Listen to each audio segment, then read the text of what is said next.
पक्षाचा रावसाहेब दानवेचं करायचं काय? रावसाहेब दानवेचं करायचं काय? रावसाहेब दानवे रावसाहेब दानवे प्रहार जनशक्ती पक्षाचा प्रहार जनशक्ती पक्षाचा प्रदीप दादा तुम आगे बढ़ो प्रदीप दादा तुम आगे बढ़ो प्रहार जनशक्ती पक्षाचा रावसाहेब दानवेचं करायचं काय? रावसाहेब दानवेचं करायचं काय? रावसाहेब दानवे अरे रावसाहेब दानवेचं करायचं काय? रावसाहेब दानवेचं करायचं काय?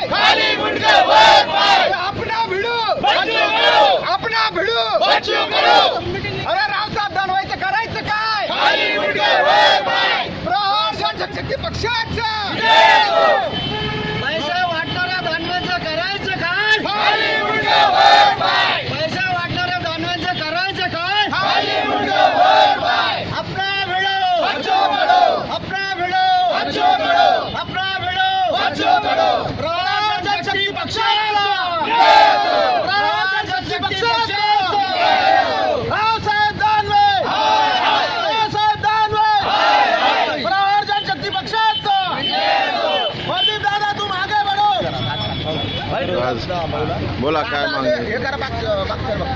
गेल्या 4-5 दिवसापूर्वी भाजपाचे खासदार आणि प्रदेशाध्यक्ष रावसाहेब दानवे यांनी जालना जिल्ह्यामध्ये एका कार्यक्रमामध्ये बोलताना येत्या लोकसभा निवडणुकीमध्ये मतदारांना पैसे वाटून निवडून येण्यासंदर्भात वक्तव्य केलेलं आहे. एवढंच नाही तर जर पैसे वाटून निवडून देणार असाल तर मग निवडणुका घ्यायच्या कशासाठी अशा संदर्भानं आक्षेपार्ह वक्तव्य केलेलं आहे. खऱ्या अर्थानं आमच्या भारत देशामध्ये मतदारांना निवडणुकीत पैसे वाटणं हा कायद्यानं गुन्हा आहे आणि कुठल्याही मतदाराच्या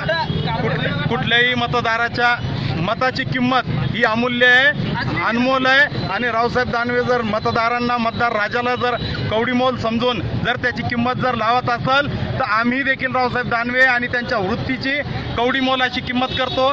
त्यांनी ते जे पैसे वाटणार असतील तर त्यांना आज आम्ही इशारा देऊ इच्छितो.